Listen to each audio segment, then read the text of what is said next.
தஹாது தஹாபு, நீங்கள் ஒருவருக்கொருவர் அன்பளிப்புகளை பரிமாறிக்கொள்ளுங்கள், ஒருவருக்கொருவர் பிரியம் ஏற்படும். யாருக்கு அன்பளிப்பு கொடுத்தாலும் சரி, அவர்களுக்கு மறவாமல் இருக்கும், அவர்கள் நமக்கும் அன்பளிப்பு தருவார்கள். பரஸ்பரம் அன்பளிப்புகளை வழங்கிக் கொள்ள வேண்டும். அன்பளிப்பு ஒரு சைடு மட்டுமே வர்றதில்லை. அவர் மட்டும் வர்றப்போலாம் எனக்கு வாங்கிட்டே வரணும், ஆனால் இவர் திரும்ப எதுவும் ரிட்டர்ன் பண்ண மாட்டாருன்னா அது அன்பளிப்பு இல்லை. ஹதீஸ் தஹாது, ஒருவருக்கொருவர் அன்பளிப்பு கொடுத்து கொள்ளுங்கள் அப்படின்னு வருது.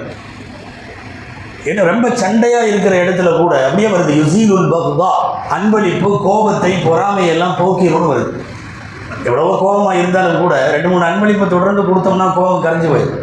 நல்ல மனைவிட்ட சண்டையை போட்டு அதுக்கப்புறம் சாயந்தரம் அவங்களுக்கு பிரியமான பொருள் ஏதாவது ஒன்னோட போனோம்னா சண்டை சாப்டர் க்ளோஸ் ஆகும், முடிச்சு போயிடும். அன்பளிப்புகள் பகைமையை மூடி வைக்கும். அன்பளிப்புகள் ரசூலுல்லாஹி ஸல்லல்லாஹு அலைஹி வஸல்லம் அன்பளிப்புகள் கொடுத்தும் இருக்கிறார்கள், அன்பளிப்புகளை பெற்றும் இருக்கிறார்கள்.